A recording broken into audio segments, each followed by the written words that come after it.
Okay. Hello, everyone, and welcome to Handmade Hero, the show where we code an entire game live on Twitch. No libraries, no engine, just our own little typing fingers typing away. We are in the process right now of figuring out how we want our engine to work. And we've done a bunch of work on that already, and we have a little bit more that we want to do. Right now, we're trying to essentially decide how we want our entity system to work, how we want to process entities, how we want to give them attributes, and that sort of thing. And we only just started on that yesterday. So we're not very far into it. We're sort of just at the point where we're writing some simple code that shows how an entity might behave, things like a familiar that follows you around or a monster that attacks you. So we can write some of those very simplistically and see the sorts of things that the engine is going to have to provide for us when it's actually in place in order for us to make good gameplay, good entities that respond to the player the way that we want them to without it causing a lot of extra complexity or problems. So that's what we're doing right now, and so let's get back to it. For those of you who have pre-ordered the game on handmadehero.org using the pre-order button, if you want to follow along with today is day 60, and so I don't know what day I don't know how that maps to. That maps to so we're on our second week of programming, right? 40 hours a week. Each day here is about an hour. So we're 20 hours into our second week. So we're halfway through our second week of programming here on the show, basically, if that makes sense. If this were a job, if you were going to work every day and doing this. All right. So if you want to go ahead and grab day 59 source out of the source download, that is what we're starting with today, and that is how you will line up with me if you want to follow along with what I do at home. So let's go ahead and take a look here. I'll boot up devenv and see where we were at. Okay, so basically what we had is we had our little familiar that follows us around. We haven't done sprite sorting yet, like I said, which is kind of annoying because it means that things don't sort in front of or behind each other properly yet, but it's really just an annoyance. It doesn't really affect anything. That'll be for when we write our full renderer later. So I'm just kind of ignoring it for now. So we have our little familiar here, and now what I'd like to maybe do, I think probably the easiest thing to do, would be to add just a little bit of gameplay here. In the sense that I've kind of got I've got my arrow keys. I don't know why. We got to fix our shadow as well. Our jumping shadow is totally wrong right now. I'd like to, I guess, make this little torso monster here that's just my torso that's standing there. I'd like to make our little test torso thing there attack me in some way. Like I'd like to make it maybe move to a distance, some distance nearby me. And also, we could make the familiar do that too, where it only moves within a certain distance of me, and then maybe launch a projectile at me or something like that. Just a really simple thing that a game might do. Nothing particularly fancy, but something that would let me then add hit points to my guy, hit points to it, and then when it gets down to 0, the entities become effectively dead, right? So let's go ahead.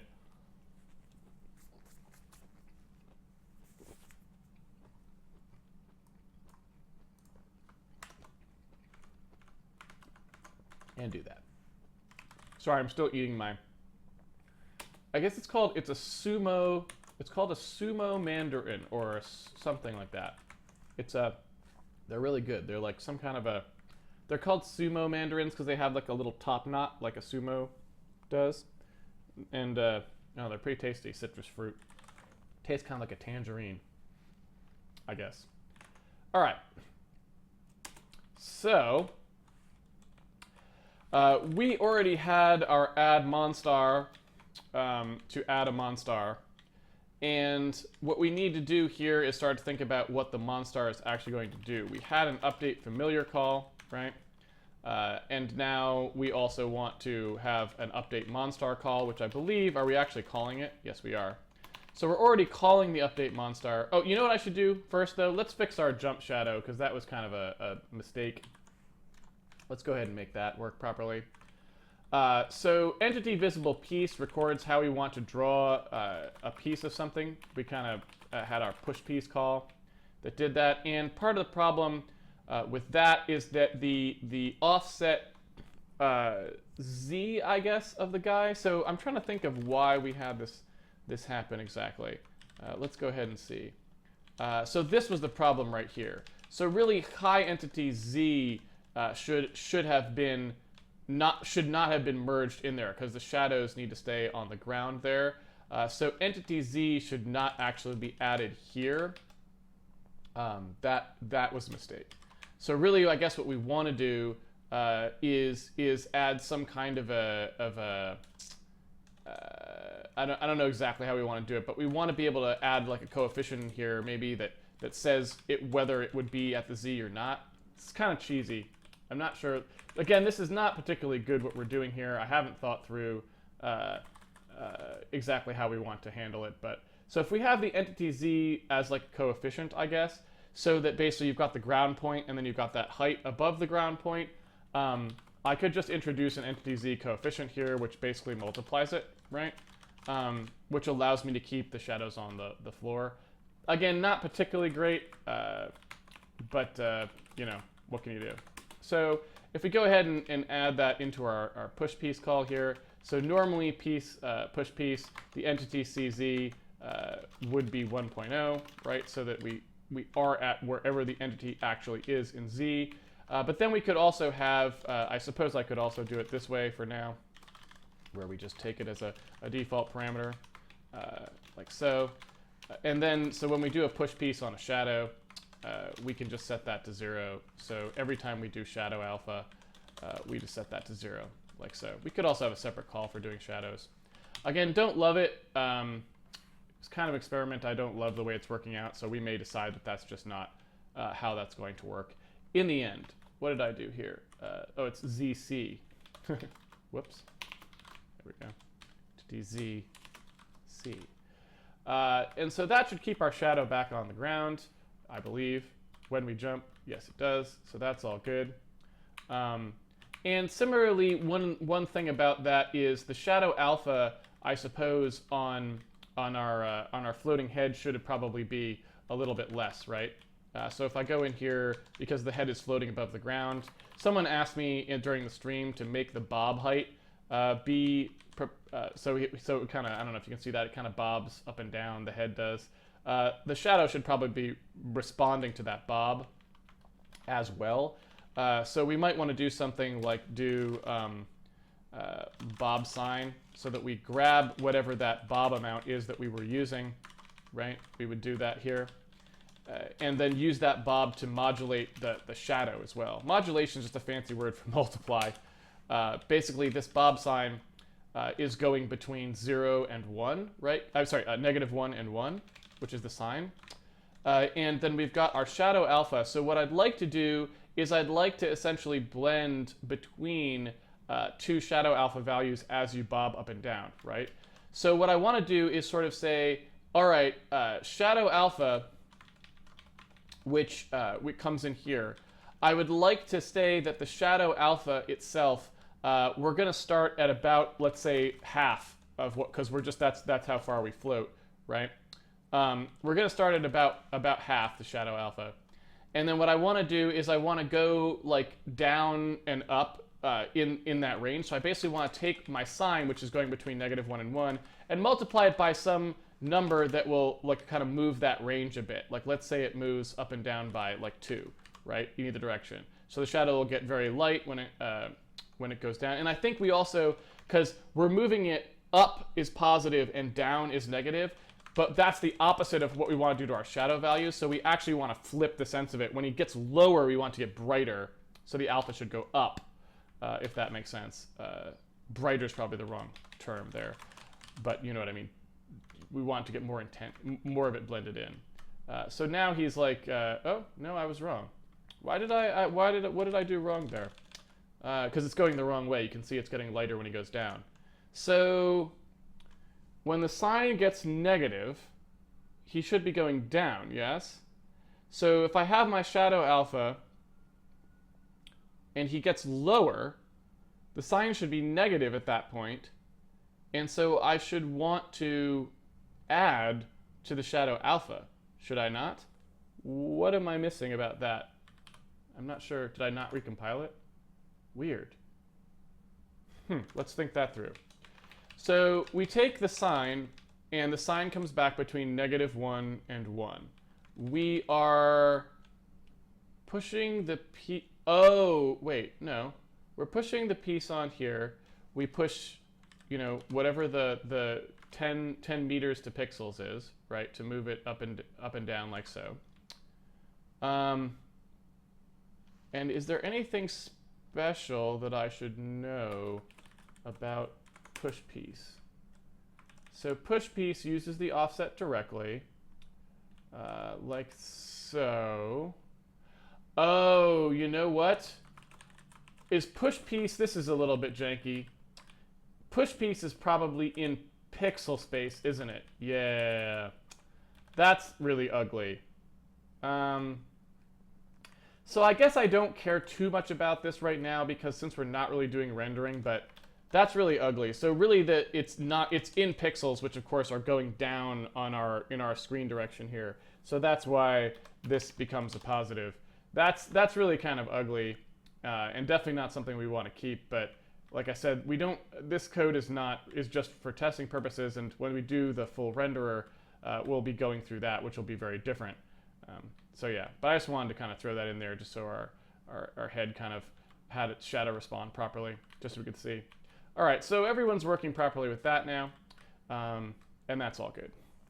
So, I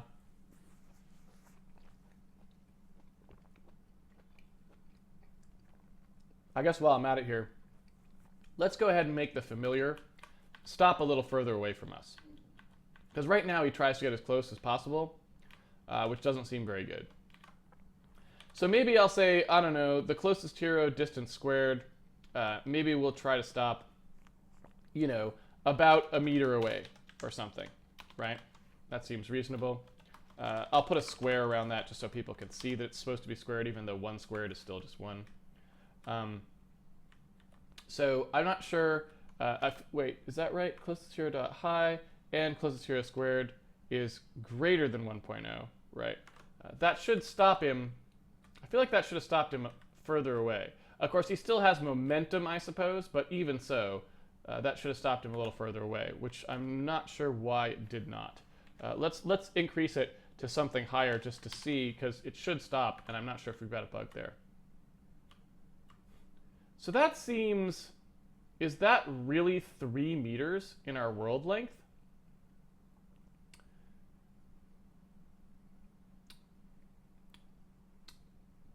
It's a little odd, right? Doesn't that seem a little bit far for 3 meters? I'm sorry, a little bit close for 3 meters. I would have expected 3 meters to be a little bit less than that. I guess, well, you know what?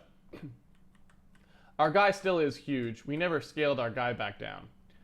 So it is true that that maybe is 3 meters in the case, in the case that we're actually talking about. So that's fine. So our familiar won't get too close to us, which is nice, because it was getting a little cramped in here, to be honest with you. So that seems a little bit better, and that way we can just kind of have it be a little more reasonable than what it was. All right, there we go. So let's talk about, let's go ahead and add hit points maybe to our guy. That seems pretty reasonable. So if I go over here to handmade.h and I look at the entity struct.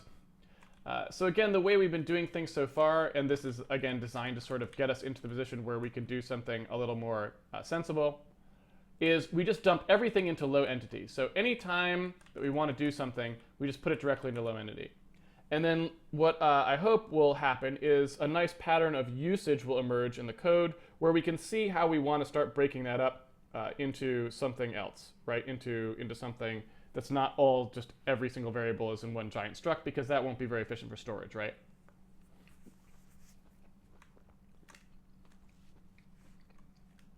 It works just fine, but it's really overly verbose because most entities won't use most things if there's lots of different variables in there that are specific to specific entities. So inside low entity, I'm going to go ahead and say that we have some kind of health parameters here, right? Let's say that we've got something like, hit point max and hit point count, so that we, well, I guess I could say hit points. So I could basically say, all right, we've got, you know, hit points here, and they are. I'm trying to think of how I want to do this. I don't know if I actually want an actual struct for hit points. I think I might. You know what I might want?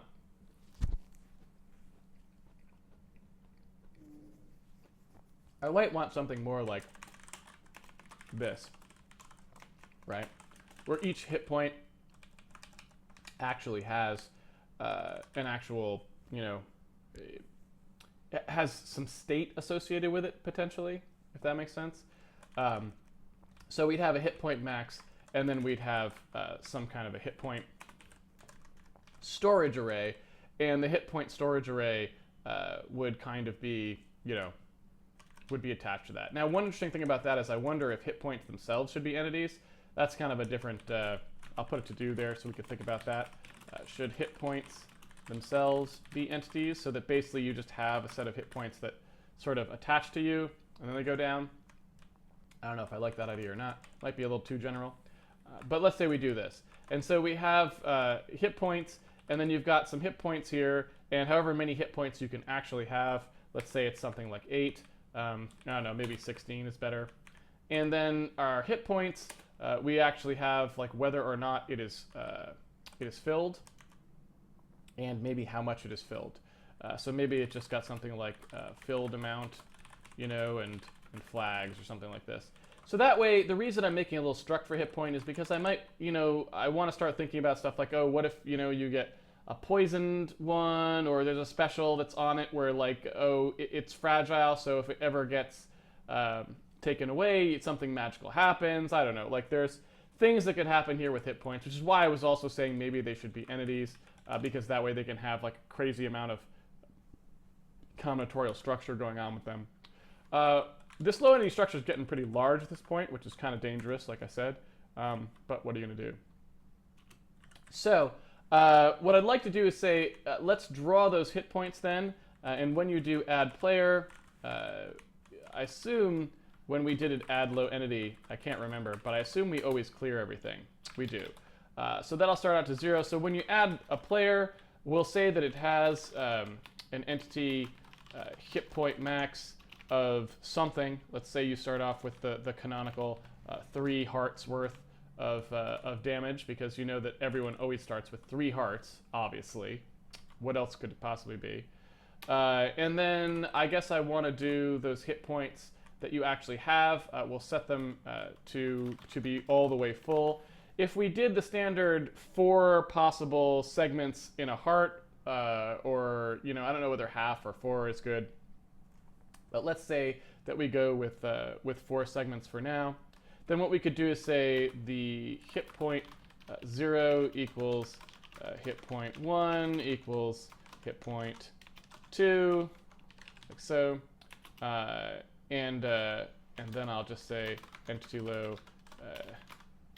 hit point, hit point 2, and we'll set that filled amount to 4, which for now we'll say is the maximum, which is kind of unfortunate. I guess what we really could do is we could even bake that down, bake this down into one variable, but we don't really want to do that yet, because again, that's kind of premature spatial optimization. We don't even know if we're storing it this way, so we'll just leave it as easily accessible things for now.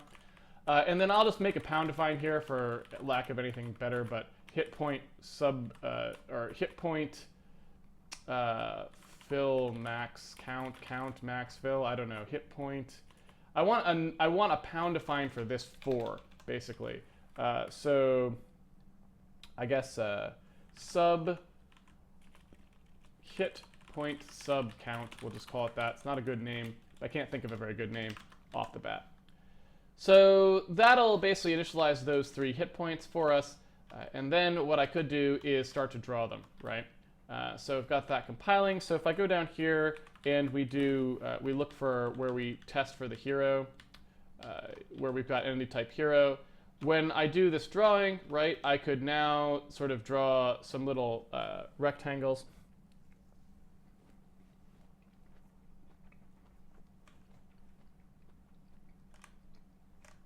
some kind of a health meter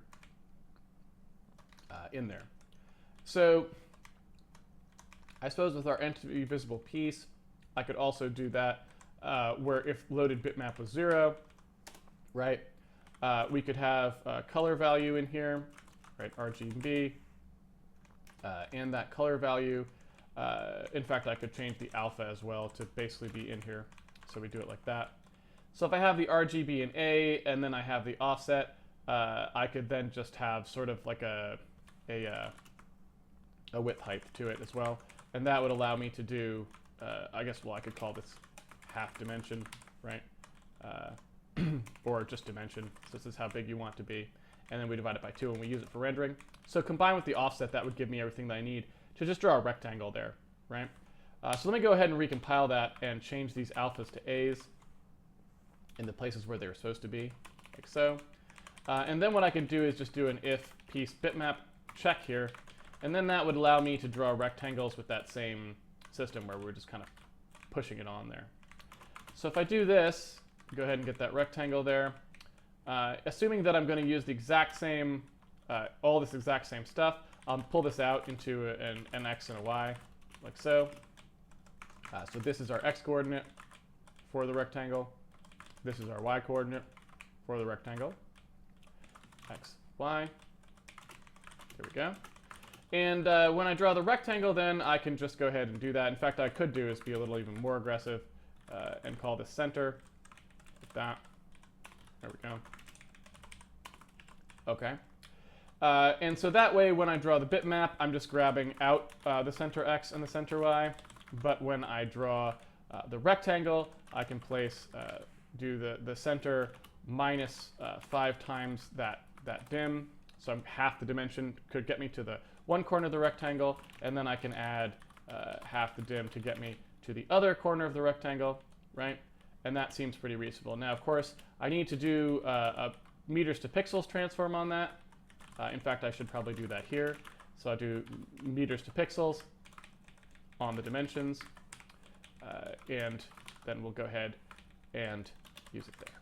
I could also roll the 0.5 in there, half dim, like so, and then that's just nice and simple. So that'll draw the rectangle for us. We should then also pass the RGB and A. I don't know if our rectangle call even supports alpha. It might not, now that I think about it, so we may not really actually be able to use that alpha parameter, but we'll just leave it like that for now, because I think we never implemented anything that could support alpha. Yet it doesn't, just use RGB. That's all it can do.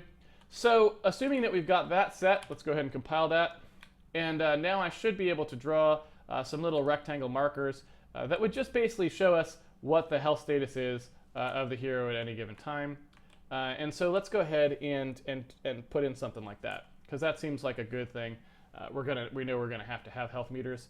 That's a pretty obvious thing to need to have. So maybe I'll just have a thing here, and probably we'll pull this out into a function once we see how it works, because I feel like the Monstar will also want a health meter, right? So what we'll do is we'll say, all right, there's a max health on this guy. There's a hit point max. And so what I want to do here is I want to figure out how to sort of center this around the guy, right? So I've got a guy, he's standing here, and maybe I just want to put something like this in place, right?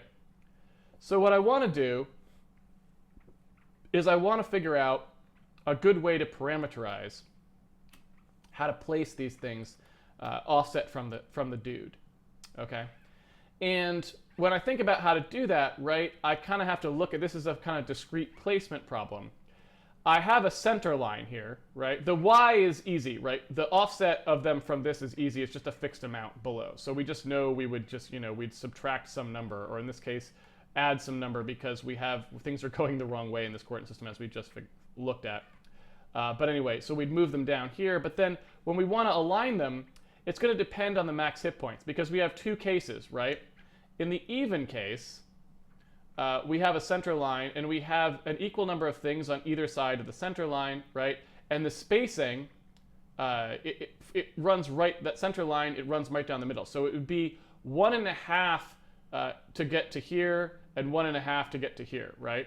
But in the odd case, we will have a separate thing, right? We will have that center line running right down the middle. And so the distance to get from the center line to here will actually just be 1, right? So it'll be, that spacing will be different. So if you think about like what this implies, right? Like again, if you're working on stuff like this and you don't immediately know the answer, one thing that's kind of nice to do is to sort of draw out the first few. And usually if it's something simple like this, that will just immediately tell you what the answer is just by inspection, and you don't have to be overly clever. And so just to show how that would work, so there's some things that we would know about this, right? Again, we know how far we want the offset to be this way. We know how big we want these guys to be, but more importantly, what we actually care about is their centers for placement. All we really need to know to figure out the placement, right, should be how wide this space is, right? So we basically have a spacing parameter. Let's call that S, okay? So what we want to do is given a number of these. So we'll say that S is the space between them, right? And in X. And we'll say that N is the count of them. So that's how many of these there actually are. So we have our spacing, and then we have our count. And so that should tell us, if we just assume that the center line is 0 for now, this is all we should really need, right, to figure out where to place the stuff, because it's all it's dependent on. It just, that, you know, this tells us how far they're separated, this tells us how many there are. That should be all we actually need. And this is actually the max count, not the current count, obviously, because we're going to fill them in based on whether they're set or not. So really this is the max count, but for purposes of this alignment, all we care is how many of things we want and the space between them, right? So let's go ahead and do out the cases, right? So here's our center line, and here's our n, right? So for n equals 0, we have nothing, so it doesn't matter. For n equals 1, it should be right on the center line. For n equals 2, there should be 2 on either side of the center line, right? Separated by s, right? So the amount we'll separate. We'll move it. We'll talk about the results in terms of two things: where the first one is, so where the first one goes. I guess we don't even need two things. And then we know where the next ones are because we just add s to it, right? So all we need to do is figure out where that first one is, and then we would just add the spacing to get to each individual extra one. So we only need just that one offset is all we need. So the first one, this is a non-case. We don't even have to handle it because 0 should never, you could just not do anything. It doesn't matter what you return because you'll never draw anything. So if you have 1, the first should be at 0. If you have 2, the first should be at negative 0.5 times s, right? It should be at half an s, right? If we have 3, then we should have, like so, there we go. We should have the first one be at negative s, right? So it should be start there and go forwards. If we have a fourth one, right, we should have it like so. Should now be at negative 1.5 s, right? So you can kind of see what the pattern is building here already. For every additional one we have past 1, right? So we start at 2. At 2, we have negative 0.5. At 3, we have another 0.5, right? So it's negative s. It's 1.0 s, right? Then 1.5 s. So really we just have however many n is minus 1, right, times that 0.5, right, times s. That is all we really need to produce this stepping, because it just goes up by 0.5 each time. So we just need to say how many do we have that are above 2, or I should say above 1, right? So starting at 2, however many there are above 1, n minus 1. And then we do that count, right? So n minus 1 times 0.5s looks like our winner there. That's all we should really need to do to space these out properly. And then again, when we get the first one, we can just add s to each individual one to move it forwards. So that's how I'm going to go ahead and write that. If we go ahead here, let's go ahead and solve for that, that first x. And so that first x is going to be however many hit points this entity has. So that's in our low entity. That's in our hit point max, because the hit point max tells us how many could be filled. That's how many we want to draw. That's like his max HP at the moment. So I have that hit point max. I want to subtract 1 for it. And first, I probably want to check to make sure the low entity hit point max is at least 1, because otherwise we're not going to draw anything. So we'll go ahead and say if the hit point max -1, there we go, we've got it. That's our n minus 1, that's this term right here, right? Then we have our 0.5, and then we have our spacing in x. So our spacing in x, I don't know exactly what that number should be, we'll have to tune it. I would say that whatever the size of each one of these is, so if we basically say the dimension of our health being, so our health dim, whatever that actually is, let's say it's 0.2 in the pixels per meter space, right? Whatever that spacing is, you know what? And this is I guess something that we should address as well, kind of going forwards, is since we don't have any offsets for anything else yet, I think we didn't actually do the code for push piece here that would change that to meters. So this should actually be in meters per pixel, right? So I should probably go ahead here and get that game state in. Maybe that just gets stored in the piece group too, so that you don't have to pass it every time, if that makes sense. In other words, in this piece group, maybe piece group dot game state equals game state, like so. And so that way the piece group game state, it can just access things like the world and stuff. So when we go ahead and set those offsets, let's say that those offsets for now are all, let's make all of those in meters to pixels so that they're in meters, because I'd rather have them be in meters. So piece game state meters to pixels. Where is our meters to pixels? Where do we actually store that? Oh, so we don't actually have that stored anywhere. We actually need that. We want that to actually be something that you can access reliably. So let's go ahead and get that into the game state. Let's put that in there, meters to pixel, like so.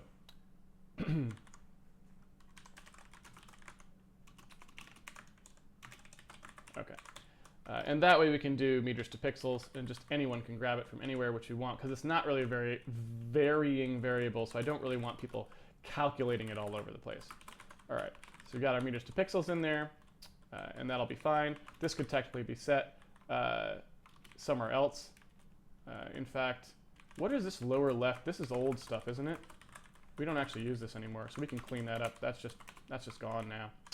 All right, so inside here where we actually do our init is actually a reasonable place to do this too, because if you take a look at it, as soon as the world is initialized, it's got that tile side in meters in it.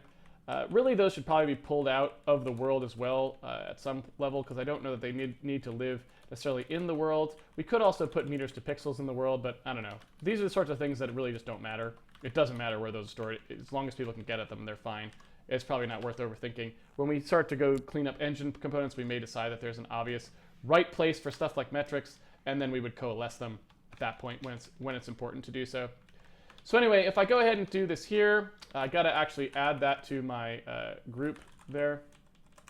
So game state, like so. So this will actually allow me to put everything in the meters to pixel format. So let's go ahead and compile that and make sure that I haven't broken anything. Obviously, this has to go after game state is defined, so that's fine. Oops, and this is off the group, not the piece. Here we go. Let's see. So our spacing x, as we were doing this, I'll finish up typing this in. Our spacing x is going to be in meters to pixels, probably something like twice the dimension of the health, or maybe just the dimension of the health. So let's just say that it's the healths are separated by one whole health bar in between each one. We can adjust it later to see how we would like it to look. And then we have the dimension of it, which is how big we'll draw it. So now we actually know where that first one's going to be, right? And I suppose we could also move these in here. This is all part of that health drawing. So then all we have to do is actually go through and draw however many pieces you have. Again, this might require us to think that this might be a bit bigger at this point. We could be drawing lots of drawing. I think this push piece thing is pretty dumb. I think it was a stupid idea. Really, this should just be part of the renderer that allows us to push things on there in spaces. So I'm actually going to just put that in here because this is just dumb. This is dumb. This should just be part of the renderer, push buffer, add correction of coordinates in there, and be done with it. So we'll basically deal with that a little bit later. All right. So if we take a look at this now, what we need to do is we need to push a piece. We need to do like a push rect call or something like this is going to do that's going to take that dimension, right? So instead of a bitmap here, it's going to take a health dim. It's going to take like a coordinate and a health dim at the end, and no alignment, right? Because it's just a rectangle. And so then in addition to those, it also has to take the RG and B. And so what we'll do is we'll have our RG and B here. And again, you can kind of see, maybe this would also be, since we're kind of just doing miscellany today at this point, and we've got 20 minutes left, I don't know that I want to start on the monster AI. I'd rather just finish the hit point stuff. Maybe what we'll do is we'll throw in a 3D vector so we can finally, 3D and 4D vectors so we can finally just do these RG and Bs properly, right? So anyway, so let's go ahead and do this like so. There we go.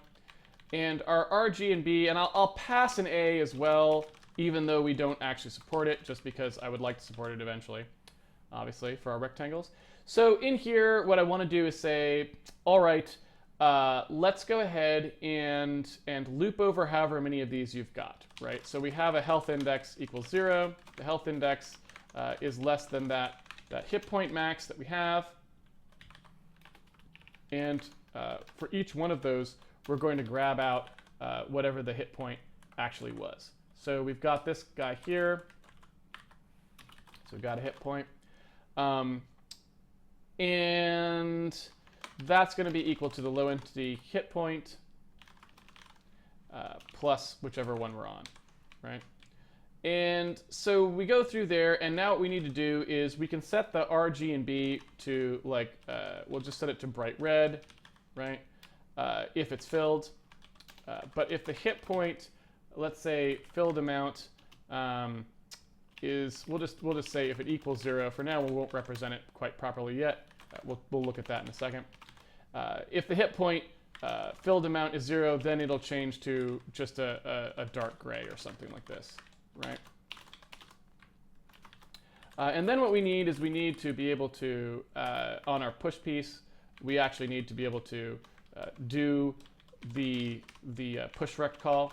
We need to be able to do something that actually does the rectangle push. Obviously, this right now, I don't know if I want to support entity Z, but well, we'll do it anyway. So when we push this on here, we've got all the same stuff that we had before, only alignment goes away, and we end up with dimension. So we'll put in dimension there. So then we've got our piece has an actual dim, and that dim goes on there. We then also have an RG and a B, RG and B, and those get assigned right here. Piece R, piece G, right? Piece B. There we go. We could slap that in there as well. A equals alpha. A is for alpha. It's like some kind of children's book. And that would allow us to push rectangles in addition to bitmaps. Of course, we don't have alignment anymore, so we get rid of that. And oops, that's no good. Health count, or what did I call it? Hit point count? Hit point max. That's what it is, hit point max. So that should allow us to draw those. Now, I don't know if I broke other things. I went in there. Oh, dear.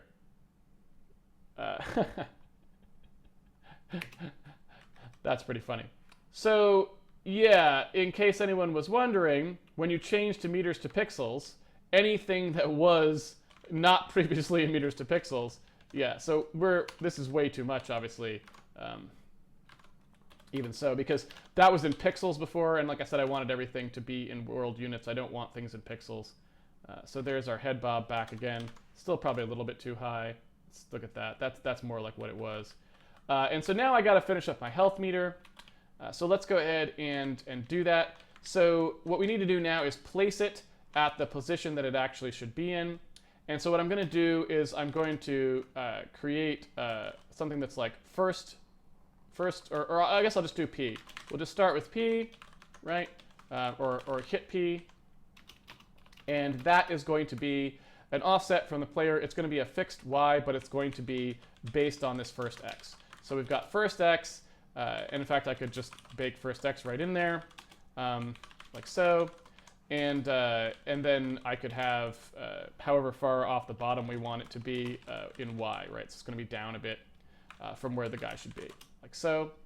And I don't know if do we properly reverse the y either? That's the other thing. So we haven't properly reversed the y yet, so that'll actually be above him. So maybe we can go do that now too, just to get that cleaned up as well, because we want all of our y going up. We don't want to have this crazy stuff in here, even when we're just playing around with it. It'd be nice to get rid of it. So maybe we'll do that. So there's our hit P, and here's our D hit P is how much to move for each one. We already said what that was. It's the spacing amount. And so then we just go in and put that in. So we've got our hit P, and every time we draw one, we just move it by whatever that distance is that it's supposed to move between health bars, right? And so in theory, that should give us it, although it doesn't look like it did properly, which is not good. We've got our spacing X. Oh, not, that's good. I meant plus equals. There we go. All right, so that doesn't look right to me. That's because this is supposed to be negative. Right, we're supposed to start at negative the amount that we computed. There we go. And now we want to make the spacing. So the spacing actually has to be, now that I think about it, that was a dumb thing. That's going to abut them directly together, right? Because if you think about what happens there in terms of how we need them spaced, so this is the dimension, right? So this would be half the dimension. So if I move exactly one of the dimension over, they will abut exactly. So if I want some space in between them, I need to do the dimension plus some amount of space, right? So the distance between them in terms of spacing should actually be something more than that, like maybe 1.5 times it. I don't know if that's a reasonable amount, but just to give it some space in between them. So there's our health meter there. And now let's go ahead and reverse that y coordinate, which will mean that we'll have to sort of fix the way we were doing some of these other things here. But okay, so for push piece, let's see how we're doing there. So offset z and player z, those were already being negated. So really, all of this stuff looks about right. The thing is that what we want to do is say that whatever the y channel was, the y channel is going to get negated in here. So whatever people pass in, we negate it in here. So basically, this is actually going to be offset x, negative offset y, like so. I think that's what we want, so that everyone who passes in something here, it'll go the opposite direction, right? Which I think is what we want. So in theory, what that would mean is if that's actually working properly, then when I pass in those offsets to the hit points, I should be able to make them lower, like by doing that, right? Why is that not working? Oh, right. We should probably unify these two as well. So I changed it in here, but I did not change it in here. So what I should probably do, again, this is kind of stupid because I want to get rid of this anyway, but you know, while it's there, right? So let's change this call to be push bitmap, right? And this is push rect. And both of these will just call in to one function that does the whole shebang, basically, like so. So this will be push piece. And push piece will have all the parameters, right? So it basically has every last little thing, like so. Oops. And this way is just me trying to make it so that I ensure that I'm not going to have bugs like that one where I just accidentally change something in one place and don't change it in the other, right? So that's really all that's happening there. RGB, alpha, and entities ZC. So that just takes everything and does all the computations that we actually want done. And then what these guys will do is push bitmap and push piece, just call into it with whatever they have. So we have the group, the bitmap, the offset Z, the alignment, the alpha, right? The R, the G, and the B are all just one in this case, and the entity ZC, that goes away. And then we'll do the exact same thing here. Only this time we don't have a bitmap, so the bitmap's gone. We've got the offset Z, we've got the align. This time we've got the, we don't have the align, sorry, that's 0, 0. No change in the alignment. Then we've got the G, the B, the A, and we're done. So, oh, no we're not. We've got one more parameter, which is the dimension. So let's go ahead and get that in there as well. So this guy passes the alignment and then no dimension, like so. This guy passes that and then the dimension, which, where is that? There it is. Okay, never mind. I was like, where? It's not on there, but it is on there. And so then we just change push piece to be push bitmap, and I think we're good. That should solve that problem for us, and it did. So there's our little health meter. A little bit too low now, so maybe that's a little bit aggressive. So let's go ahead and change it to that. So there we go. So there's our health meter, and that's all fine. No particular big deal there. And we've got about 10 minutes left. So like I said, maybe let's start to add our 3D vector and our 4D vector in there to our mask so that we can stop having sort of all this annoyance. Oh, you know what, too? I suppose the entity ZC should probably be in there, right? Because that probably shouldn't move when he jumps, right? That should probably stay down there at the bottom. So that seems pretty reasonable. So yeah, so what I was thinking is just, you know, maybe we should have something where we can represent, like, because we want to at least be able to represent color values like RGBA in vectors as well, and like not have to be passing them piecemeal like this, and being able to access them all at once would be kind of handy. So what I'd like to do is go ahead and go into Handmade Math and just blow out these into more types, right? So basically we'd have, you know, 3 of these. We'd have one for a V3, one for a V4, and in addition to the ones that we had already, like this.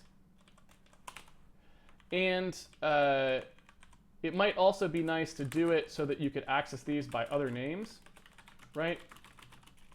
Something like this, so that you have you know, an alternate way of thinking about any given one of them if you want it to be some other naming scheme than what you've got, right? So that might be handy. And this would allow us, again, and I'll multiply these guys out here just so I have an additional way of constructing them, like so. And there you go. Oops. So that'll give me, you know, more of these guys, right? And now I've got each individual type that I wanted, and off you go. So that would allow me to pass those color values in there. And so let's go ahead and compile that. Let's see, got to change the return type. There we go. And that way I could start to talk about these 3-dimensional vectors in more interesting ways. And so we probably won't get to too much of that because we only got about 8 minutes left, but I'll start with the very, very basic stuff. So right here, if I wanted to, obviously I could make this a V4 that was just the color, right? And then that becomes a lot more compelling because I can kind of do stuff like this, right? That basically just allows me to be a little more convenient with what I'm doing.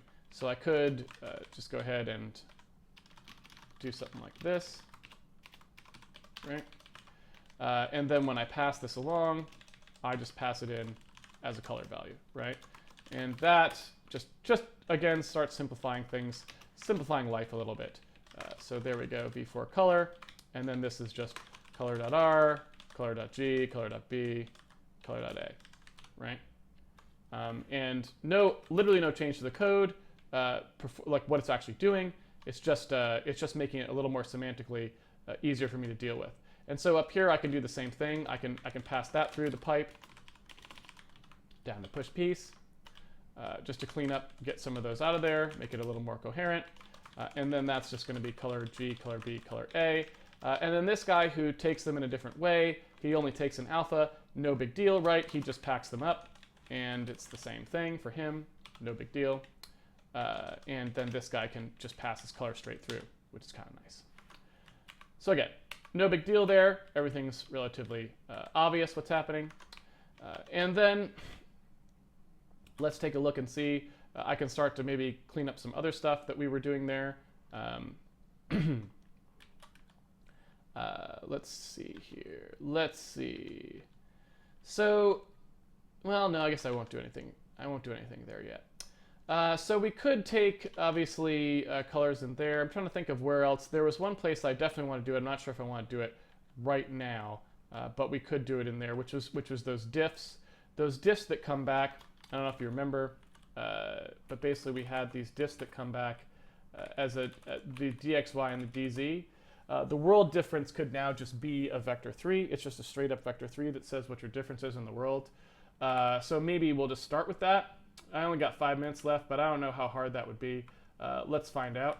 So if I go to world difference, if I go to basically everywhere that was using that and just change that to be a v3, right? Very simply now I could just make that result equal to exactly what I'm computing here. Right, pack that up in a vector 3, like so.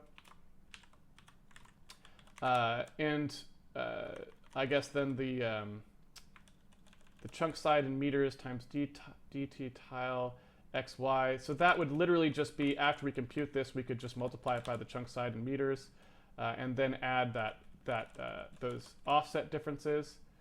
Think about what we want to do in z. So it basically would just be a full three-dimensional. You know what though? Now that I look at it, I feel like we don't have enough time left because we actually want to think that through.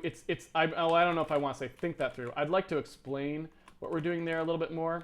So why don't I back that out and we'll just let it be, oops, that's not good. We'll let that be a thing that we'll start on Monday because we could pretty easily do those. But I just want to be able to explain that a little more clearly because we're going to want to go write a multiply there and so that we can collapse all this down into one thing, which will be pretty easy. So I'll just go. And for the last couple seconds here, I'll mention one thing about the way we're doing this. So sometimes people like to templatize these, right? They like to go ahead and say, they'll do something like, a template here where they'll have, it templatized on the number of these things. So then you would do stuff more like v2, like that. Like you'd pass an integer. It'd be templatized on the integer. 2, and then it would give you that many of them, right? I don't find that to be useful at all because it introduces templates into the code base, which are almost always bad. They are worse for error messages. They're worse for compile time. They're worse for PDB output size, which slows down compile time as well. They're worse for debugging. They're worse for viewing in most debuggers because debuggers don't handle them as well. So it's basically just bad to have templates. Templates are just bad on a number of fronts. And so you want to make sure if you're going to use them, that you actually get back enough from them commensurate with what all of that huge hit you're taking. A lot of programmers don't think about it that way. A lot of programmers just like to do stuff and they don't actually try to compute the total cost to their project in doing so. But I think that's a mistake. And so if I'm ever going to introduce templates into a code base, I always think very hard about whether they're actually necessary and how much time I'm actually going to save by having them. For vectors, I'm not really going to save very much time because basically we can do a really simple cut and paste job and basically just blow out the operators that the template would have blown out for us anyway. And how long is that really going to take? I mean, look at this file. There's not much in here. There's only a very small number of vector operations. We'll just copy those, do them once, and then everything's correct, and we don't have to worry about weird template specialization to get the fact that we can access these by RGBs and A's and all this stuff. It just works out a lot better. So for vectors, unless you have some really weird stuff where you have hundreds of different lengths of vectors, 3s, 4s, 5s, 6s, 7s, 8s, 9s, 10s, 11s, 12s, 13, whatever like that, where maybe it is something where you really need to be able to templatize them or something. I would highly recommend not templatizing your math classes. It just works a lot better if you don't. And yeah, you might have a few cut and paste bugs, but you'll debug them right away, and then you'll be done. And you'll never have to think about it again, and you won't have introduced templates into your code base, which causes a lot of problems. And they're problems that people refuse to acknowledge oftentimes, but then, invariably I show up on some project and I'm like, why does it take 30 minutes to compile? And it's like, well, it's because we use standard string, and we have a giant templatized math class, and we have all this, and it's like, okay, this was a really bad idea, right? So you want to be judicious with that stuff. Would it kill you to use templates here? No. Having one or two sets of simple templates in your code is not going to hurt you. You totally could templatize this if you really wanted to. It would not ruin the world. But in general, I find it's a good programming practice to not introduce templates where they're not really needed, because you pay a lot of costs that people don't want to acknowledge but that are very much there. All right. So, having said that, we have come to the Q&A right on time. Look at that. If you could, when we are doing Q&A, please prefix your questions with Q:, so I can see them. And please keep them to stuff that we've done on the stream or that we're going to do, we've done on the stream or that we have done, not on stuff that we're going to do, because stuff that we're going to do, we will get to when we do it, right? So off-topic or future-looking stuff, let's keep that to the pre-stream when we do off-topic stuff. But for right now, let's stick to stuff we've actually done, if that makes sense.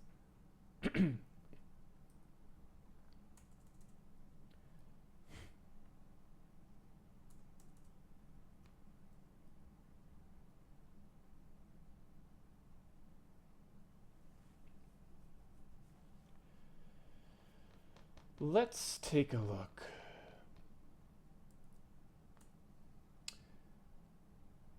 Isn't making a struct for HP is pre-programming a little?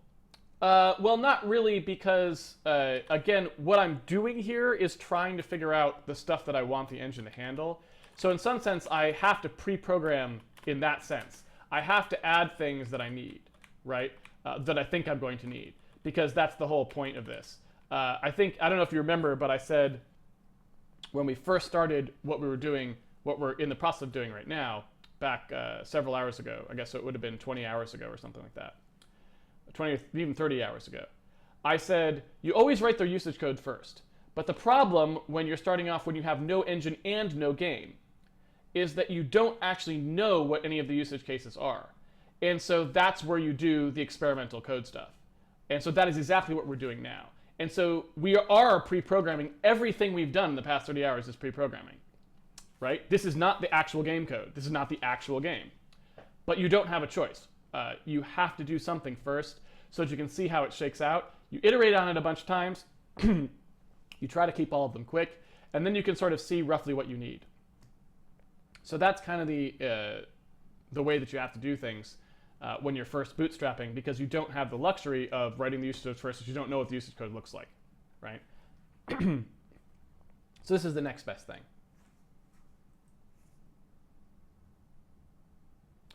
Why not just use hit point max equals 12 instead of dividing it into 3 hearts and 4 segments?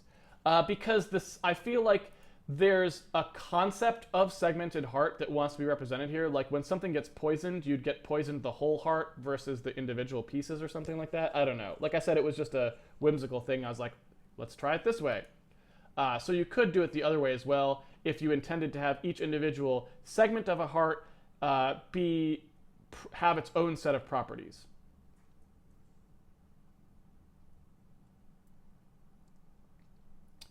I noticed the floating head was always behind the player. Are you going to go for a depth buffer approach or draw back to front to handle this? Back to front. And the reason that there's a very good reason for that. It's not arbitrary. The reason to do back to front in this case is for 2 reasons. One is it increases the effective fill rate on graphics cards, and possibly also for us, depending on exactly how we implement the renderer. And so I'll explain why that is true. And then there's another reason, which is better visual quality. And I'll explain why that's true as well. So if you imagine how a graphics card works, right? A graphics card is drawing to the screen, and you tell it to draw some triangle, right? And in the case of a sprite, you're telling it to draw 2 triangles usually. The sprite occupies those 2 triangles, like so. And so what it has to do now is it has to go ahead and put that basically. It needs to rasterize the triangles, grab the texture, right? Because this texture is out here somewhere. It needs to go grab that. It needs to copy it in here, and it needs to apply it to the frame buffer, right? It needs to write the pixels in, just like what we're doing, but it does it in a slightly different way, obviously. So if we are to turn on Z buffering, right? Or as you said, depth buffering, right? If we're turning on a Z buffer, then there's two choices we can have for when we turn on the Z buffer. One reason to turn on the Z buffer is what you said, which is to have it sort the objects for us. So what we do is we we assign Z coordinates, even though we're not in 3D. We assign Z coordinates to this texture here, right? And when we assign those Z coordinates, what we do is we say, okay, when things are lower down on the screen, they get like a higher or lower Z value depending on whether we decide to make it go less than or greater than in terms of the Z comparison. We assign a Z value to them, and then we let the depth buffer figure out whether like this sprite and this sprite would occlude each other based on their Z values, right? So when it draws the pixels, each time on each pixel, it's checking the Z value and seeing whether it should be in front of or behind. Now, that is one use of the Z buffer, and that's using the Z buffer sort of as it was intended, right, for sorting. But there's another way you can use the Z buffer, and I shouldn't say use it. This is happening all the time, whether you like it or not, but it's whether you choose to leverage it, which is early out, right? So basically, the Z buffer, when the graphics card goes to rasterize a little chunk of pixels, it goes and looks to see whether the Z values that you're about to test, because you know it's got some idea of the min and max for any. Let's say I'm going to write a little square of pixels onto this other square of pixels. Let's say it's a 4x4, right? It's going to rasterize some stuff into here. What it'll do is it'll grab the frame buffer's 4x4, and it knows what the min and max of that are because it stored it, the min and max Z, right? And it knows what the min and max possible Z's are for you as well because it knows what triangle is producing this fragment, and it knows what the minimum and maximum Z can be for it in that point. It can compare these two before ever touching any pixels and go, could I ever produce a Z value in this thing that I'm writing that would actually be in front of this thing that's already in the depth buffer? If the answer is no, it just skips the whole 4x4 just right off the bat. And it saves you a bunch of texel grabbing, and it saves you a bunch of fill rate there, right? So that cuts down your memory bandwidth. What that means is that if you can optimize the order in which you draw to always draw from front to back anyway, right?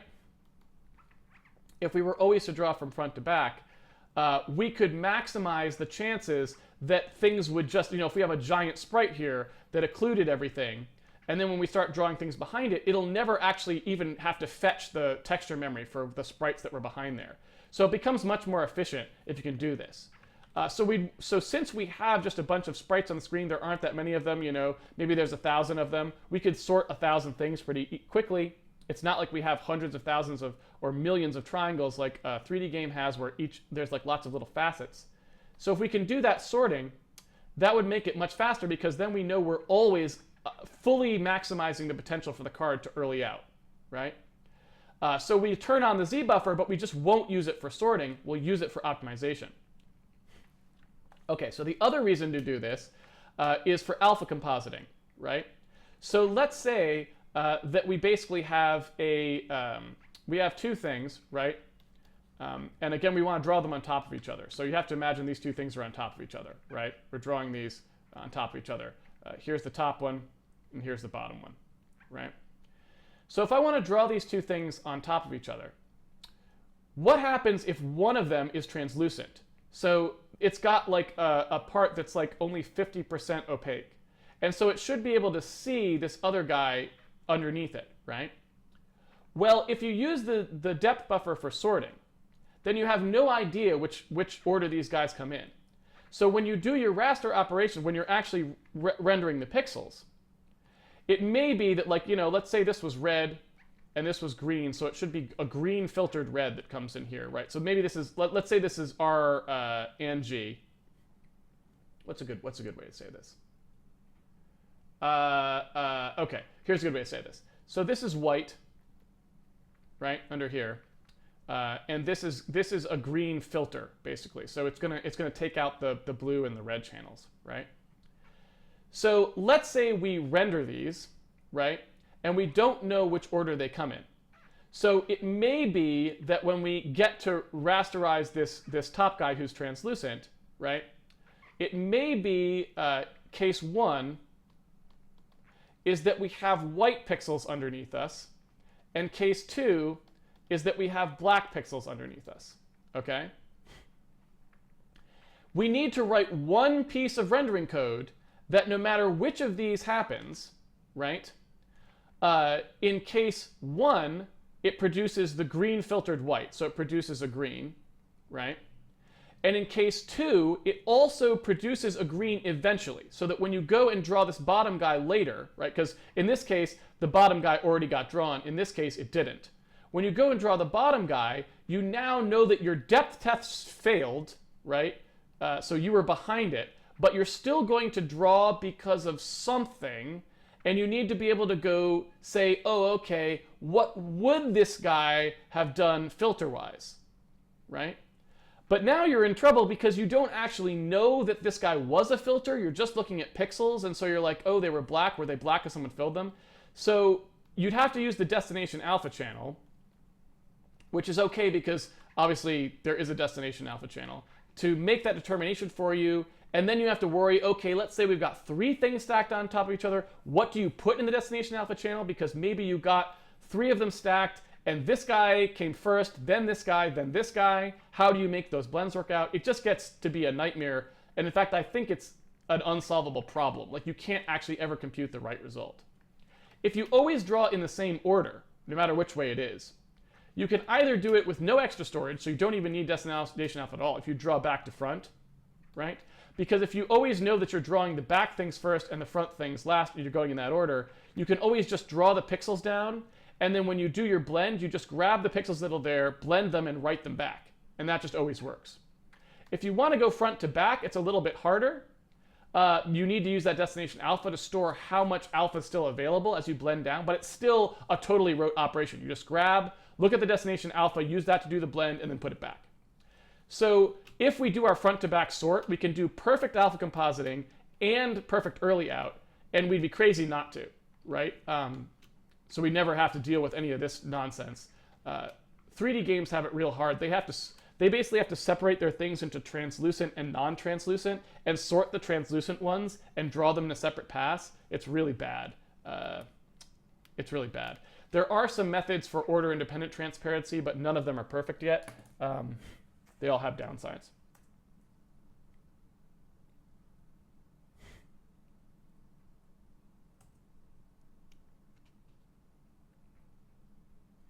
Would it be entirely possible to completely reconstruct the current code by following every episode of the series without pre-ordering the game? Yes, we don't do anything off stream.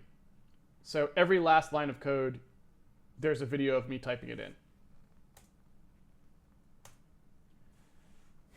Keep in mind, though, that the art assets, obviously, you can't recreate. I mean, you could try to repaint them, I guess.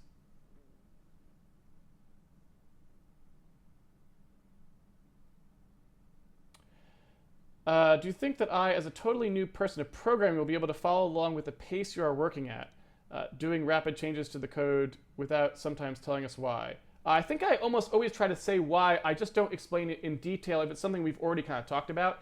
So yes, I think you can if you start at day 1. If you jump in right now, no, absolutely not. You have to start at day 1 because it's impossible for me to explain everything every time. We would never get anything done. So I have to say, once I've explained, for example, how vector addition works, I'm never going to mention that again. I just expect that you know, and if you didn't know, you should go back to the video where we talk about it and make sure you understand it, right? So that's definitely true. But if you actually start at day 1, I try to make sure that I explain everything at least once. And if I haven't explained at least once, that's a good thing to ask in the Q&A and say, you never explained how this thing works, and I'll explain it. So we always explain everything at least once.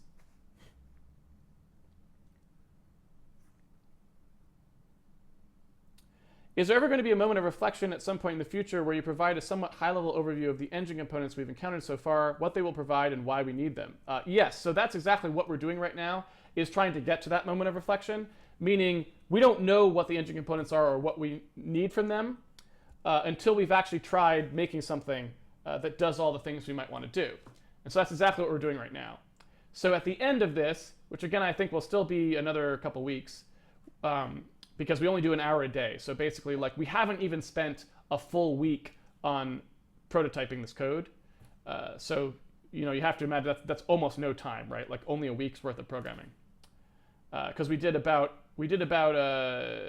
half a week or 2/3 of a week was building a Win32 platform layer, and then the rest of the time, which is sort of almost a week now, I guess, not quite. I don't know how much it's been.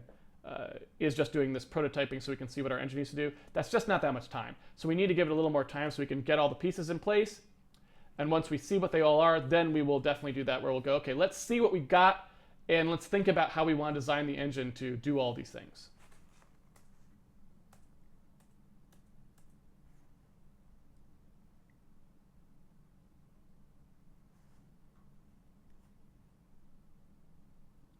I think it would be really cool if you implement a smooth scrolling room-based camera combination. Yeah, so I've been kind of thinking that the smooth scrolling is kind of nice. I don't know. So what we may do is something like outdoors it's smooth scrolling, but indoors it's room-based. I really want to have rooms because I like rooms. I really want to have screen-locked rooms because I really liked that about Zelda. And so maybe what we'll do is like the overworld scrolls, but the dungeons are rooms that you fight through. I don't know. We'll see. That's something we can play around with. It's like I said, I want to make sure the engine handles both, just so people can see how you do them. And so we're supporting them either way, but I'm not sure what the game will actually use in the end. Is the translucent things you were talking about hard to do on 2D UI? Do you write the UI in the same Z buffer, or is it separate? So usually UI is easier to sort because, again, you kind of know exactly the order it should be drawn in already because it's already structured. So typically UI elements you just know, like, okay, here's the UI elements constructed with this goes on top of this goes on top of that. So typically you don't really need the Z buffer at all when you're doing UI. You would only use it, like I was saying, same thing for here, where you would use it for acceleration only. You wouldn't probably need it for sorting.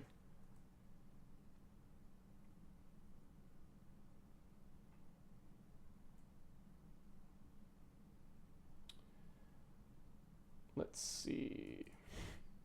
Don't see any other questions related to stuff we've done.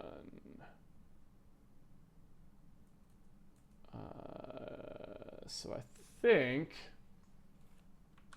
wow, we may be done early this morning. Everyone can go get breakfast, it would seem. And by the way, looking at the chat there, yes, I agree with Garlando Bloom. I think scrolling rooms are a bad idea. I like locked rooms personally. I shouldn't say bad idea, I just don't like them. But I do like scrolling occasionally, so maybe, like I said, we'll have like the overworld map scroll or something. I don't know. We'll figure something out. Will you be implementing more memory handling code, and if yes, what kind of things? Honestly, probably not. You've seen almost all the memory management we really need to do for the entire shippable game. The free list thing that I did the other day that took 10 seconds is mostly all I almost ever need. So yeah, memory management is like a non-issue. It's why I always get so confused when people talk about garbage collection. I'm like, what problem are you even solving in your code? I have no idea. Stacks and free lists is it. Everything in a game can be written with a stack and a free list. And they're trivial to implement, and they're very robust and easy to use. And so maybe, like, I guess one thing is the stack stuff I haven't really done in earnest. So you'll see me write a stack thing, especially when we do the renderer. But yeah, memory management is trivial. It's just not something you think about in a game ever. And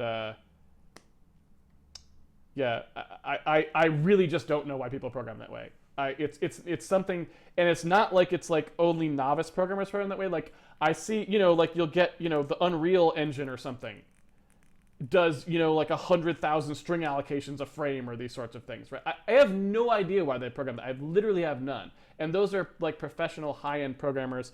They obviously know what they're doing, and that's the way they program it. It's really weird to me. It's like so foreign.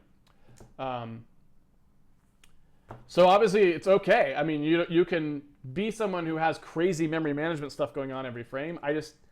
It's causes so many headaches. I just don't know why you do it, and it has impacts on your performance, and it's all this problematic stuff. So, and it makes it harder to find your leak. You can have leaks a lot more. There's a lot more potential for leaks or weird things, and yeah. All I can say is I don't understand it. Because what you've seen me do on the stream so far is like 50% of all the memory management we'll ever do. Like I said, stacks are the only other thing that we'll put in there probably. If you do a bounding box, which is an inset X amount of meters tiles from the room edge, you could use the collision of the player with the bounding box to start smooth scrolling to the next room, etc. Yeah, I mean, the thing is, I don't want the player to be able to see what's in the next room before he enters it, is why I don't want to smooth scroll rooms. I want you to just snap onto the next room and be locked in like a traditional Zelda-style game. I want that happening. So I don't want smooth scrolling in the dungeons. If that makes sense. How well will we be handling resolution variance? Well, in a 2D game, there's not a lot we can do. I mean, we'll run fine on 4K monitors, but our art is only at going to be at a certain resolution when the game ships, and so I think the art may be. Excuse me. I tried to make sure that the art spec was roughly 4K safe, meaning if you're on a very beefy machine with a ton of fill rate, because obviously for a sprite game it's all about fill rate, there won't be very many polygon. Vertex throughput is irrelevant. So it's all about memory bandwidth. If you got a high memory bandwidth card and you want to play at 4K, I think the art should hold up relatively well there. But again, when you do a 2D game, you kind of just have to pick some resolution you're drawing the art at, and you're not going to get, you can't really do anything to get better than that. That's just where you're at. What kind of error handling logging do you have in place now, and how will that possibly change? So we don't have that yet. That'll be something that we do as part of the renderer pass. We have no error handling or logging. There was a you could output debug string in the Win32 layer. I think we did for some things, but it's not good. It was just a trivial debug output thing. So we will be actually doing a fair bit of that. We will be implementing our own trace system, but that's going to come a little bit later down the line. Right now, we don't really need much in the way of debugging because we're just doing simple code, and we're not trying to make the code right now very bulletproof or anything like that either. This is just sort of the test code, and so we really just don't need those features yet.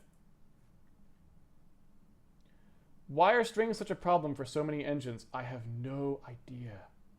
No idea. How hard is it to port a 32-bit game engine to compile a 64-bit output client if the original game splits executables to surpass the 4 gig cap? Splits executables to surpass the 4 gig cap. Who does that? Is that a thing that people do? What games split executables so that they can have more than 4 gigs total allocated? I'm interested to know. I've never even heard of that.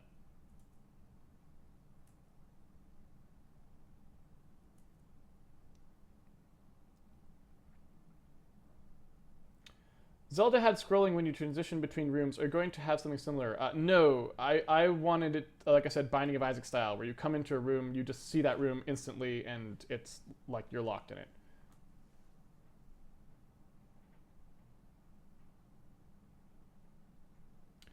Would you mind giving a brief walkthrough of the memory management going on right now in the code from the game boots and forward? Yeah, it's really very simple. We allocate 1 block of memory. So if you look inside, well, I'll just draw the diagram. So what happens on boot is we basically allocate a giant block of memory, right? And right now we haven't really given any thought to how big we want to be. Basically, this is the memory requirement for the game.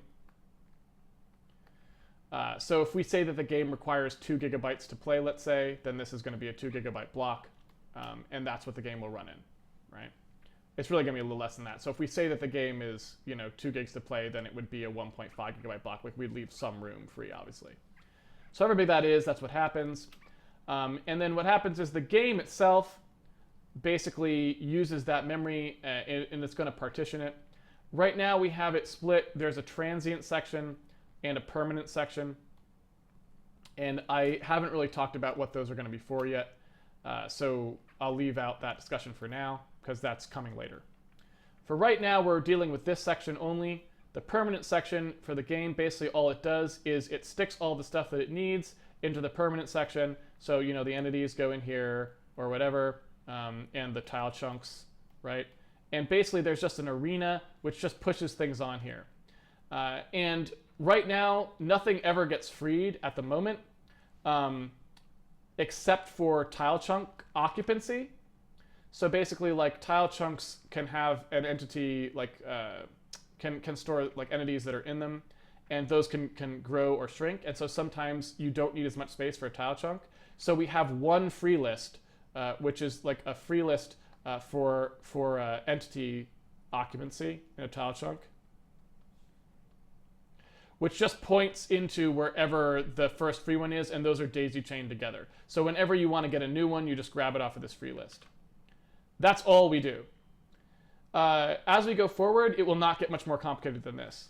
The transient section will basically be about storing stacks that we use for computation, and for storing assets like sound that can be reloaded at any time, and so don't have to persist. And that's it. Like I said, memory management is a non-issue. Especially if you're making a game that's 2D, but even if you're making a game that's 3D, really, it's just a non-issue. It is not something you should think about. It is something that should be really obvious exactly how it works.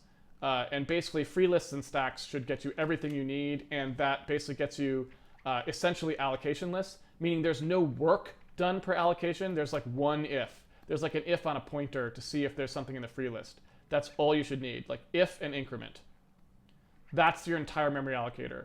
And if you're doing something more complicated than that, I would love to see the reason, because I don't know what it would be. I've rarely come across the thing that you can't implement in this way.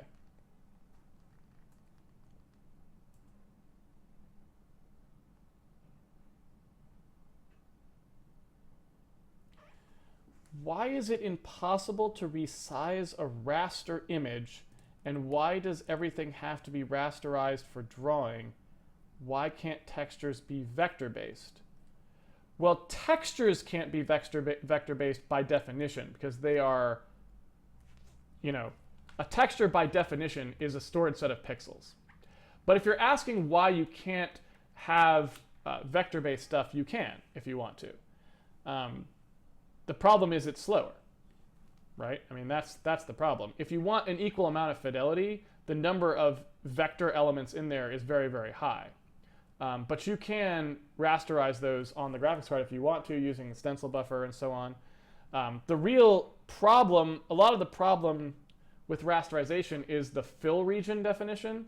So typically, if you have artists want to actually do vector-based stuff, they create Bezier curves, right? That are defining the boundary of something, and those curves are typically concave, so you have to first probably process them to be convex if you want it to be fast, and then you need to triangulate these if you want it to be fast into some certain level of tessellation, and then you need to add fins for anti-aliasing on the edges unless you want to use multi-sample, blah, blah, blah. Whereas textures are just, you have the image, and all you have to do is sample from it and draw. So you can draw a lot more textures a lot more quickly than you can vector images, because there's just a lot more processing for the same amount of fidelity that has to happen. So anything that uses vectors will be way slower than something that uses textures for the same resolution. And so you have to really get something back from it. You have to really want that resizing. And most of the time you don't really want that resizing. It's not really that relevant, because normally monitor resolution doesn't increase that much over time. You know, how long has it been since and we, you know, to get from 1920 by 1080 to the 4K, and it's not even here yet. Like, most people don't even have that. It's many years. So it's unclear why you really would want to ship a game that looked worse because it was in vector, just so you could rescale it later. Because it will look worse, because you'll be able to do less with these, right? you just have less horsepower.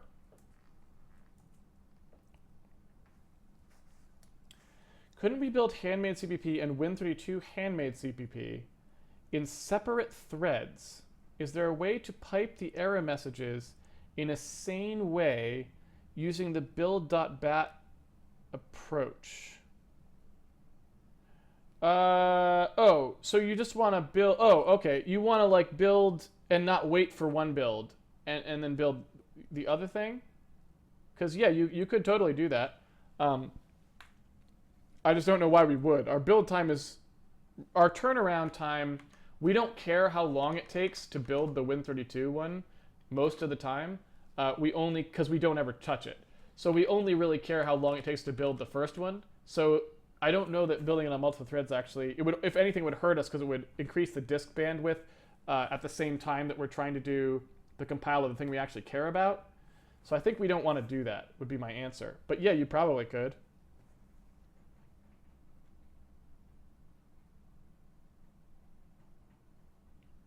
SWTOR does it, talking about the 32-bit splits into two separate processes.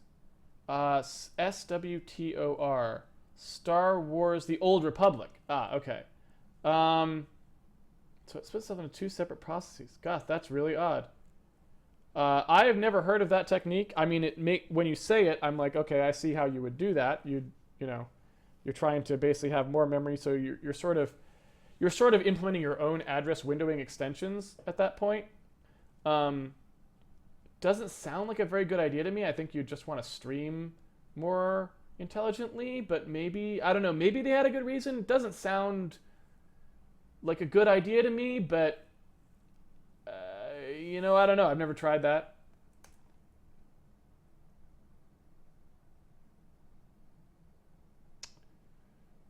Let's see. Binding of Isaac does have scrolling between rooms, albeit a very quick transition. Is that really true? I didn't know that. Let's find out. So if I go to Northern Lion, pretty much sure I will get... Hey channel visitors, I'm Northern Lion, and I wanted to Here we go. Binding of Isaac. Ah, and of course we have to watch ads because it's YouTube. Heaven forfend. All right, well, we'll let that go ahead and catch up while I look at other questions. What is the drawing app we're using? We are trying Mischief. I have not purchased it yet. I'm using the free 15-day trial or whatever, but it seems to be working pretty well except for this one bug. So I was going to buy it. I think I like it a lot because you can do this, like, I wish we had done it from day one because we have the whole diagram here, which is pretty darn cool, right? So I don't know, like maybe I'll try saving it and we'll just see if we can have all the diagrams go together. I don't know, that'd be kind of fun. But so I'll probably buy it. It's been working out pretty well, and I'll just ask them if they can maybe fix that bug with the Alt tab. All right, so you're saying that he scrolls between rooms. I didn't know that. Wow, you're right. I never even noticed that. All right, so maybe I do want scrolling then. I wanted it to feel like that, so I guess a quick scroll is not a problem. It is crazy how fast that is. It's so fast I didn't even remember it was there. So yeah, I'd be okay with that because I never noticed it being annoying in Binding of Isaac. And so I think that as long as we kept it to that, I'd be fine with it. I'm totally fine with that. I just don't want the player to have time to think about what's in the next room before they actually have to deal with it, potentially. And maybe sometimes I do. I mean, I could believe that maybe once you go that route, maybe you get power-ups that allow you some time to look first. That could actually be a thing. But yeah. All right. Thanks for pointing that out. I played a lot of Binding of Isaac. I didn't even never really notice that. It never occurred to me that they were actually scrolling. I wonder, was that only in Rebirth or was that in the original one as well? Because I didn't really play Rebirth very much. I was not a Rebirth fan. I liked the original. I don't know if I can get a video of the original Binding of Isaac. Not Rebirth. Maybe this is that? Oh, the ads. It's just like ad-tastic in here. I really want a feature where I can just pay for YouTube and not have to. Yeah, so it was in both of them, which is crazy. I literally never, if you'd asked me, I would have said it didn't have that. All right, so I think we're done. We have finished up on the stream. So I'm going to go ahead and wrap it up for today. I wonder if we should go ahead and save our giant drawing to the desktop here. And we'll just say handmade diagram. We'll save that. Let's see how big that is too, because I assume it's saving it vector-based, because I'm pretty sure that's how that program works. So let's see here. Did I not save this to the desk? There it is. Okay. Properties. So it's pretty small. So we might be able to just do all the rest of the diagrams on here. Maybe I should start being more careful about how I label them, and then we'll just post this file somewhere for people to download, because people had asked about that before. Yeah, I don't know. Now it seems like that's actually plausible, right? All right. So thank you everyone for joining me for this morning edition of Handmade Hero. Thank you for getting up early. I know I had trouble getting up early. I went to bed pretty late last night. It was a bit rough, it's true. But I'm glad you showed up because I had fun programming with you. As always, I'm glad we added V3s and V4s today. So on Monday, I think 8 p.m. Pacific Standard Time again on Monday. For those of you who would like to come back for next week, we will go ahead and finish out our V3 and V4 structs there so that we can stop having to pass things around as like a V2 plus a Z and stuff like that. So I'm looking forward to cleaning that up. It was bugging me, and I just finally decided today we got to fix it. So I did. And I think that'll be good. So we will continue down. We've got hit points on our guy now. We can probably add hit points to our Monstar as well. And then we could add some way for them to fight, which I think would be good, and that's the sort of stuff that we need to do next week. And, maybe add a power-up, those sorts of things. We got to start adding those things so we can see how they go. Make that entity class really large. Basically, well, it's not even it's just a bag of bits at this point. Calling it a class is very highfalutin, I would say. Our entity bundle of datas. And we want to start thinking about how we're going to deal with that as well. And so that's really the point that we're trying to get to. Having a bunch of behaviors, having a bunch of data that's in there, and then how are we going to start breaking that apart so that we don't have to store all of the data that could possibly be for every entity on every entity, because that would be intractable very quickly, I would think. So we'll see. That's the kind of stuff we need to figure out, and we'll be figuring it out next week. I hope you'll come back and join us. Monday, 8 p.m. Pacific Standard Time, same place, here on Twitch. And I hope to see you all there. If you would like to follow along at home, you can do so by pre-ordering the game on handmadehero.org. It comes with all the source code, so every night you can go download the source code that I did that day and play around with it yourself, which is kind of a handy way to learn. Just having something you can kind of play around with and see what happens is really pretty good for if you're trying to learn the concepts that we teach on the stream. So if you want to check that out, please do. If you want to support the video series, we also have a Patreon you can do. That's up there. We have a tweet bot that tweets the schedule. So if you want to be always know what the schedule is, you can go grab that there. And then we also have a news and forum site, which you can check out, which has good stuff. If you want to go view the old episodes, that's got a great place to do that, episode guide. It's got a coding resources page that has ports to Linux and Mac that people have done that I highly recommend checking out. If you're trying to follow along on a different platform already before we get to those ports, people have already done them. So you can just grab that part of the platform layer and then follow along just like as if you were on Windows. And then finally, there's a forum up there so you can post questions and talk about the series, which is a great place to get help from people. And I answer questions there as well. So yeah, definitely check it out. And have a great weekend. And I hope to see you back here on Monday. Take it easy, everyone.